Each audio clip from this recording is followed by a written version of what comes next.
Rasulullah sallallahu alaihi wasallam mengatakan, "Ma taraktu fitnatan asyadda 'ala rijal minan nisa." Aku tidak meninggalkan fitnah yang lebih dahsyat buat laki-laki lebih daripada wanita. Itu godaan lawan jenis. Terus bagaimana kita cara menyelamatkan diri kita? Ikut aturan. Ketika kita berjalan di jalan yang berbahaya, umpamanya dikatakan jalannya ini berkelok licin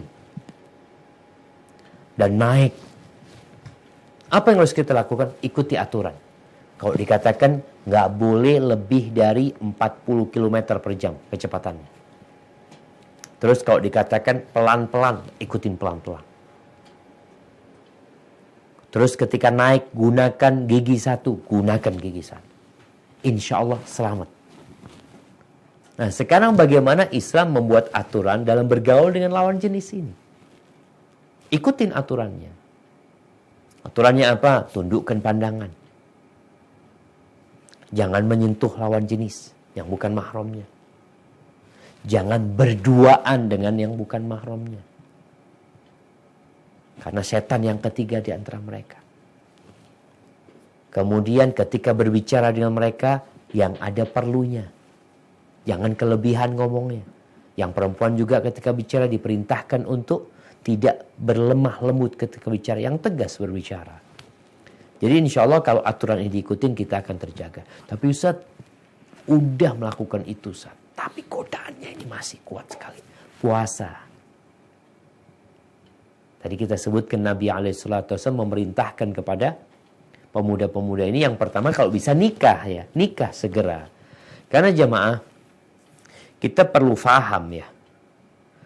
Di negeri kita ini pergaulan bebas itu sudah menjijikkan sekali.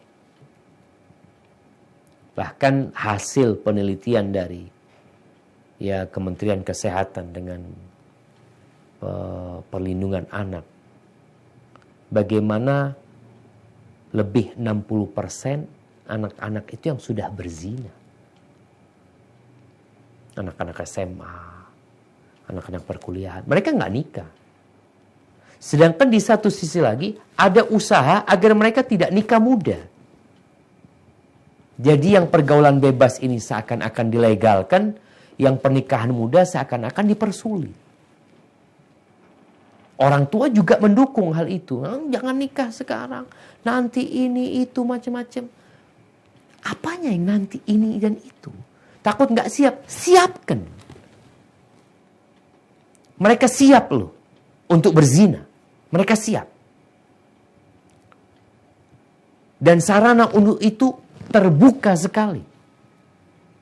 Kalau engkau ingin menyelamatkan putra-putrimu, ya selamatkan dia. Yang pertama diselamatkan dengan apa? Ya jauhkan dia dari pergaulan bebas. Ajarin dia agama, suruh dia menundukkan pandangan. Kemudian suruh dia puasa sunnah. Aduh sulit untuk itu Ustaz. Nikahkan dia. Takut gak siap Ustaz, persiapkan untuk nikah.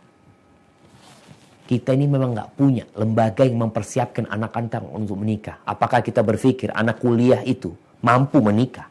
Siap untuk menikah? Apakah yang berumur 25 tahun itu lebih siap untuk menikah daripada yang umur 20 tahun? Enggak. Ada yang umur 30 tahun gak siap untuk nikah. Gak pernah diajarin bagaimana sebagai seorang suami yang baik, menjadi istri yang baik. Karena memang secara perkuliahan yang ada, materi untuk menjadi istri, untuk menjadi suami itu gak ada. Kecuali yang kuliahnya memang kuliah agama. Maka seharusnya mungkin nanti wallahu alam semoga ada. Kalau mungkin ana hanya bisa menyampaikan ide. Kuliah perkuliahan itu ada materi ada materi apa yang tentang reproduksi. Reproduksi ya. Bagaimana mereka mengetahui alat-alat kelamin ini itu diajarin.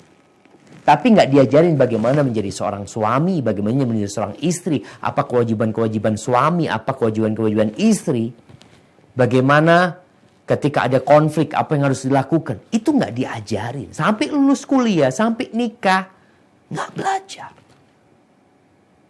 Maka ngerasa bagi yang tadi yang remaja-remaja yang takut, ya kita perlu kerjasama semuanya jamaah. Tapi alhamdulillah negara kita pun sebenarnya memberikan ruang untuk yang mau nikah di bawah umur yang ditetapkan, itu ada ruang untuk itu.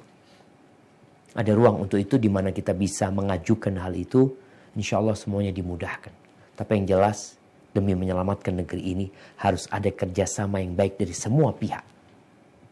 Jangan sampai penyakit-penyakit itu tersebar di negeri kita, khususnya pergaulan bebas, zina yang mulai ada usaha untuk dianggap biasa. Kalau kita biarkan, azab Allah yang turun. Na'udzubillah min dzalik. Barakallahu fikum.